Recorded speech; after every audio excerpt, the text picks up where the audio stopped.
When I used to preach the Jesus will make you happy message, I had the same dilemma. I'd preach the gospel and I'd see my non-Christian friends laughing and joking and enjoying themselves. And I'd look at them and say, well, they haven't got true lasting happiness like I've got. And I'd think I'd slash their tires and I'll bring them to Christ, which is the logical conclusion with the happiness gospel. While they're happy, they won't listen to my message. So the sooner tragedy comes to them, the better.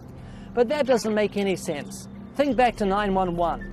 A terrible national tragedy came to us. I mean, we wept as a nation. Our churches filled up for about a week.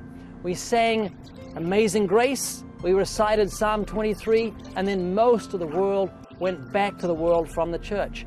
Statistics show there was no increase.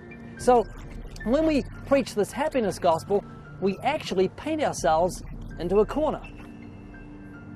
Watch this clip of a role play between me and a friend named Todd Friel, and we're acting out what it's like when a Christian tries to use the God has a wonderful plan message to reach someone who's already happy, who's already successful, and doesn't sense their need for a new plan.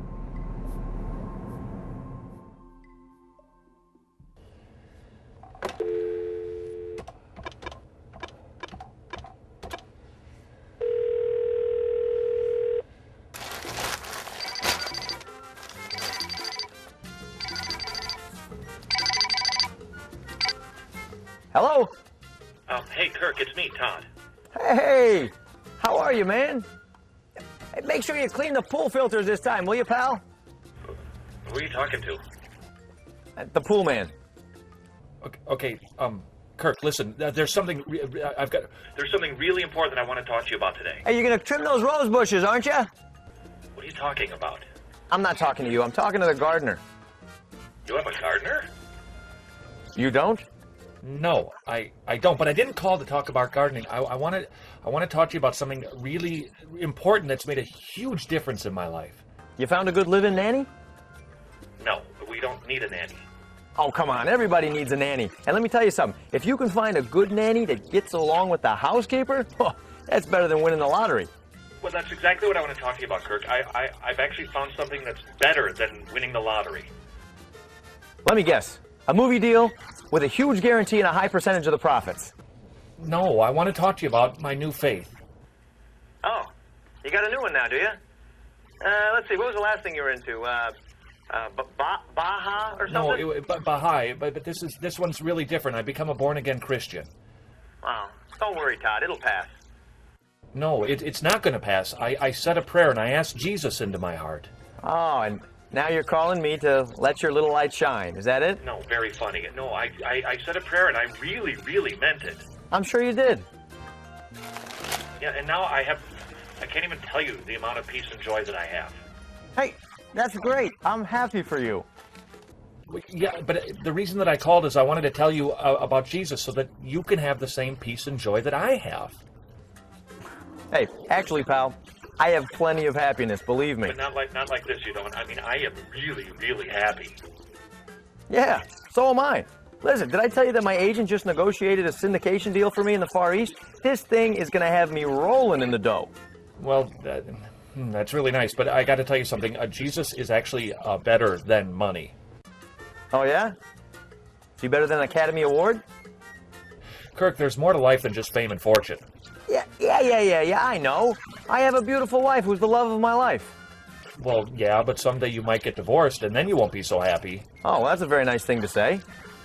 Well, my point is, you have a God-shaped hole in your heart.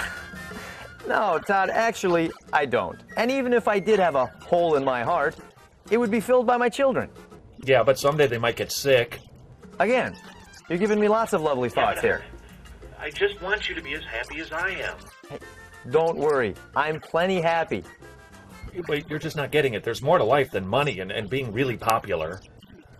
Really? What, traveling to Europe, getting a good seat in the best restaurants, going to the best parties? Dude, I don't have to work for another day in my entire life. Your beverage, sir. Thanks.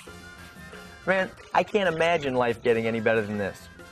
Yeah, but Kirk, God has a wonderful plan for your life. Yeah, I agree with you. He sure does. And he can just keep his plan coming. Man, life is good, buddy.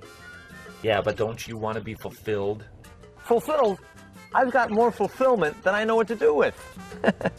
Don't you want peace? Hey, I got a good investor. That's better than peace.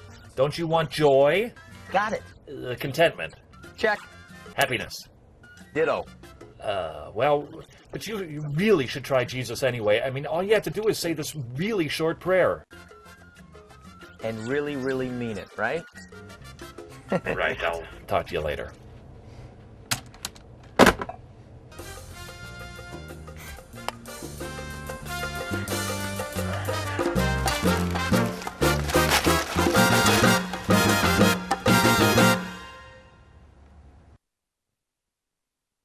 Jesus said, "Whosoever drinks of the water that I shall give him shall never thirst."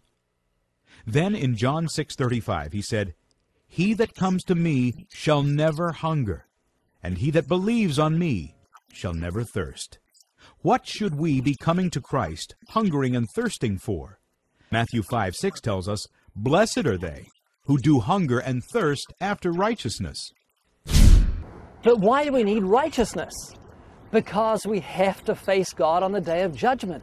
And on that day, every secret sin we've ever committed will come out as evidence of our guilt.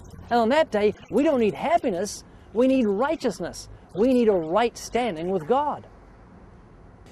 You've heard the phrase, you can lead a horse to water, but you can't make him drink. Well, that's true. But you can salt his oats. And what I mean by that is that you put salt in a horse's oats. When he eats them, it will cause him to thirst, and then he'll go to the water and drink in deeply. Now, God has given you and I a tool that will make a sin-loving sinner thirst for righteousness. Not for happiness, but to be made right with God. And that thing is the moral law of God. Jesus used it all the time. You'll find it all through Scripture. Look at Mark chapter 10, when Jesus used the moral law to show a man his desperate need of God's forgiveness. And that's what you and I need to do. Don't tell people that Jesus will make them happy, but that rather Jesus can give them the righteousness that they need to be saved.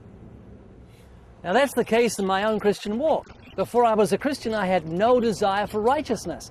But when I was confronted with that salt, the law of God, and I began to realize that God required truth in the inward parts, that He saw my thought life, and that He required an account of every idle word, and He considered lust to be the same as adultery, I began to see my danger and say, what should I do to be made right? For the first time in my life, I began to thirst after righteousness because the law did its work in my heart.